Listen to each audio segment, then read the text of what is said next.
Le prénom est une marque d'identité qui nous marque non seulement d'un point de vue des sonorités lorsque l'on nous appelle, mais qui relève également d'une culture et d'une civilisation. Il y a eu relativement récemment des polémiques concernant les prénoms étrangers. Et j'avoue que ce problème est un petit peu dérangeant.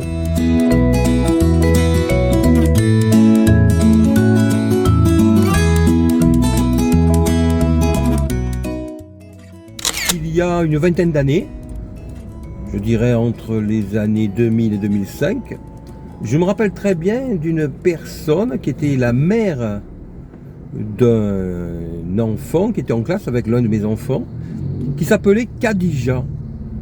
Et à l'époque, Khadija est un prénom que je n'avais jamais entendu. Et les prénoms à consonance orientale, dirons-nous, étaient relativement rares. Il y a bien sûr toujours eu des Mohamed ou quelques prénoms à consonance orientale, et lorsqu'il y avait des nouveaux prénoms qui apparaissaient, cela était quelque peu exotique. À l'heure actuelle, on essaie de nous faire croire que le prénom n'a pas de connotation, qu'il s'agisse d'une connotation positive aussi bien que négative, selon qui entend le prénom, bien entendu. Or, il y a une connotation. Pour s'en convaincre, il y a un très bon film, dont le titre est Le Prénom, justement, avec Patrick Bruel, où il est question d'une réunion de famille où un jeune couple, dont le père est incarné par Patrick Bruel, va annoncer au reste de sa famille qu'ils vont avoir un enfant et il leur laisse deviner le prénom qu'ils ont choisi pour cet enfant. Et donc l'intrigue tourne dans un premier temps dans la recherche de ce prénom que les uns et les autres essaient de deviner en vain, pour ensuite passer dans une deuxième étape aux réactions face au prénom choisi qui est Adolphe. Donc Adolphe, tout comme Rodolphe, est un prénom à consonance germanique qui a des connotations du fait de l'histoire, qui fait donc clairement référence à Adolf Hitler. Et bien que 70 ans se soient écoulés depuis la Deuxième Guerre mondiale, la connotation est toujours présente, et même encore à l'heure actuelle, il est difficilement concevable d'appeler un enfant Adolphe, qui n'est pas plus beau ni moins beau que d'autres prénoms approchants tels que Rodolphe qui existent, et pourtant, il n'y a toujours pas d'Adolphe. Cela veut donc bien dire que la connotation est tellement forte que l'on ne peut pas utiliser ce prénom, ou du moins que celui-ci n'est pas utilisé 70 ans après les faits qui ont marqué ce prénom. Cela me laisse donc penser qu'il y a effectivement des connotations lorsque l'on emploie un mot, un prénom. Venons-en maintenant au problème actuel qui consiste à considérer les noms à connotation orientale, voire plus précisément musulmane, comme des prénoms à connotation. Loin de porter un jugement, j'essaie de comprendre ce qui se passe. S'il y a des connotations négatives pour certains, pas pour d'autres, cela veut dire que ces connotations existent, au moins pour la frange de population pour qui cette connotation existe. Et on peut se demander pourquoi certaines populations issues de l'immigration donnent des prénoms à connotation occidentale à leurs enfants, alors que d'autres ne le font pas. On en vient donc à se dire qu'il y a d'un côté des prénoms à connotation judéo-chrétienne, et d'un autre côté, en opposition avec ces premiers prénoms, des prénoms à connotation musulmane, voire certains verront à connotation islamique, ce qui n'est pas la même chose. Donc en ce qui me concerne, j'essaie donc de comprendre les uns et les autres. Je me mets à la place des populations d'origine étrangère, d'origine maghrébine par exemple, il y a deux positions les concernant. Il y a d'un côté les personnes qui travaillent, qui sont assimilées, qui ont fait le choix de vivre en France comme des Français et qui ont donc fait le choix de devenir Français et qui choisissent donc de donner des prénoms français à leurs enfants. C'est comme ça qu'on peut rencontrer des personnes qui ont des noms de famille à consonance musulmane issus de leur pays, qui ne peuvent et qui ne veulent bien entendu pas changer, car cela relève de leur identité familiale, et un prénom à consonance française, car ils ont fait le choix de vivre comme des Français en France en devenant des Français.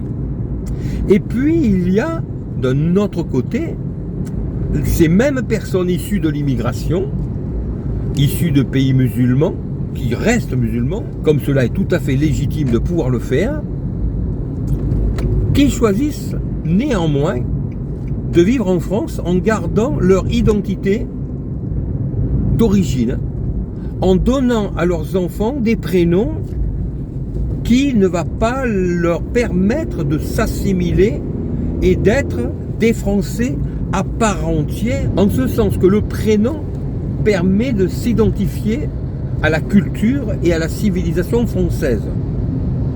Cette frange de population, en ne faisant pas ce choix-là, va donc faire le choix d'être en France, d'avoir la nationalité française, le cas échéant, tout en gardant leur identité d'origine du pays d'où ils viennent, ce qui les place dans une situation un petit peu compliquée, en ce sens où d'un côté ils ont la nationalité française, si ce n'est parfois la double nationalité, ils parlent le français, les nouvelles générations oublient petit à petit, au fur et à mesure, la langue d'origine de leurs parents ou grands-parents qui sont venus en France.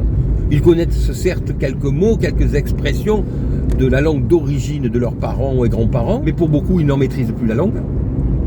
Ils ne parlent donc que le français, ils sont de nationalité française, ils vivent plus ou moins comme des Français, mais ils ne s'identifient pas, de par leur prénom, à la civilisation française. Alors loin de moi d'émettre quelque jugement que ce soit, la question que je me pose est de savoir si cela est un bien pour eux. Car si bon nombre ont choisi de s'assimiler en donnant un prénom français à leurs enfants, cela veut dire que d'autres font le choix délibéré de ne pas vouloir que leurs enfants s'assimilent au pays dans lequel ils vivent et auquel ils sont censés appartenir, non pas simplement par un bout de papier, la carte d'identité, mais par l'adhésion à ce pays dans lequel ils vivent. Et là, c'est vraiment une question qui se pose. Alors, certains me disent que cela s'explique d'une manière très simple, c'est qu'en réalité, il n'y a pas forcément intention de s'intégrer ou de s'assimiler à partir du moment où l'on considère que petit à petit, progressivement, le pays d'adoption va se transformer en ce pays d'origine qu'ils ont originellement quitté. Mais cela est un non-sens. Car alors, pourquoi avoir quitté le pays d'origine si l'on doit transformer le pays d'accueil qui présentait des avantages que n'avait pas le pays d'origine en ce pays d'origine qui à la base avait été quitté, si ce n'est fui, par les parents, grands-parents qui à l'origine ont fait ce choix de préférer venir vivre en France plutôt que dans leur pays d'origine. Personnellement, je l'ai toujours eu fait à chaque fois que j'ai été dans un pays étranger. Je me suis toujours efforcé de parler la langue du pays comme si j'étais quelqu'un du pays. Je me suis toujours efforcé de ressentir la culture, de la comprendre, de l'aimer. Car pour moi, on ne va pas dans un pays que l'on n'aime pas. Et cela se ressent au niveau de la population.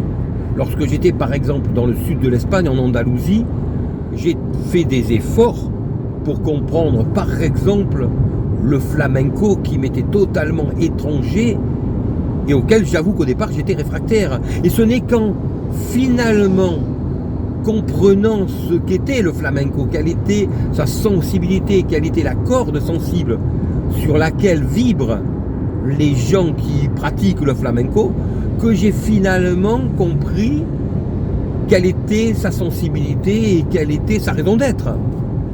Mais je ne suis pas resté sur la position de la personne étrangère qui rejette quelque chose qui lui est étranger. Il y a donc ces deux perceptions. Il y a d'un côté la perception des personnes qui considèrent qu'elles doivent s'assimiler au pays dans lequel elles sont accueillies par des personnes qui ne sont pas obligées de les accueillir et qui font donc acte de politesse et de courtoisie vis-à-vis du pays qui les accueille. Et de l'autre côté, il y a les personnes qui considèrent qu'elles ne doivent pas s'assimiler au pays d'accueil, voire parfois qui peuvent donner l'impression qu'elles pourraient éventuellement imposer leur culture au pays d'accueil dans lequel elles se trouvent, ce qui historiquement me paraît voué à l'échec, puisque le seul cas où cela a fonctionné quasiment se retrouve dans l'histoire des Amériques, où les Amérindiens, la population autochtone, a véritablement été remplacée par les Européens du fait de leur supériorité militaire, qui fait qu'alors que les Indiens avaient encore des arcs et des flèches, les envahisseurs avec des fusils ne leur laissaient aucune chance et les ont finalement totalement remplacés. On a ce genre d'exemple également en Australie avec les aborigènes qui ont été remplacés, encore une fois, par des occidentaux. On trouve cela encore dans quelques cas dans le monde. Et c'est un petit peu ce que semble vouloir certaines populations en France, imaginant peut-être à tort ou à raison que l'histoire va dans ce sens-là. Je ne peux pas dire si l'histoire va dans ce sens-là ou pas, mais dans tous les cas, il me semble que toute population qui se sent envahie à un moment donné, à tort ou à raison, se défendra. Et que s'il y a une égalité des forces en présence, ce qui n'était pas le cas par exemple en Amérique lorsque les premiers colons occidentaux sont arrivés, eh bien la population locale, qui est de toute façon beaucoup plus nombreuse, aura forcément le dessus sur un envahisseur qui, bien que nombreux, ne dépassera pas en nombre la population autochtone. Je ne peux pas dire que c'est ce qui se passe en France, mais cette notion de prénom est très révélatrice. Car si certains candidats aux élections présidentielles ont mis le doigt sur ce point-là, c'est donc bien que ce point existe, que l'on soit d'accord avec ou pas. Mais il y a là une réflexion qui doit être menée. Si certaines personnes se sentent envahies, et si d'autres personnes se sentent envahisseurs légitimes, c'est donc là aussi que la question se pose. Et donc encore une fois, il y a ici une nouvelle réflexion qui doit être menée, sans pour autant qu'il y ait des a priori. Quand je parle de réflexion à mener, cela se comprend dans le sens du café philo, où une fois un constat posé, une problématique posée, on en vient aux différents points de vue que l'on peut avoir permettant de mieux comprendre le problème à partir du moment où problème il y a. Le mélange de population est-il un problème ou est-ce un bienfait? Est-ce un problème que les populations se mélangent pour que dans 1000 ans, 5000 ans ou 10 000 ans, au bout du compte, il n'y ait plus qu'une seule race sur Terre? Cela impliquera-t-il perte culturelle fatale que nous devons essayer d'éviter pour préserver nos cultures d'origine? Ou bien cela permet-il un enrichissement de chacun par tout le monde? Car dans le fond des élections présidentielles de 2022 que nous avons eues, il était là le problème qui se posait et qui est resté inavoué jusqu'au bout. Donc en ce qui me concerne, je me garderais bien de prendre position. En ce sens où je pense que prendre position n'est pas forcément la bonne attitude à avoir, car si chaque point de vue est partagé par autant de monde, cela veut dire que chaque point se comprend et se défend. Donc quelle que soit la sensibilité que l'on peut avoir chacun en notre fort intérieur, il me semble que le plus intelligent consisterait à essayer de comprendre l'ensemble du problème dans sa globalité par des mécanismes tels que le sont les cafés philo. Cela serait la seule solution pour comprendre tout le monde, pour comprendre l'ensemble de la situation et des problèmes, afin qu'il y ait une certaine maturité générale qui intervienne pour que ce problème soit affronté, car de toute façon il devra être affronté d'une manière ou d'une autre, et le mieux me paraît-il serait que cela soit affronté de manière aussi intelligente que possible, c'est-à-dire par la réflexion plutôt que par la violence. Mais qu'est-ce qu'elle a ma gueule? Si tu veux te la payer, eh bien, je rends la monnaie. Ouais, t'as rien dit.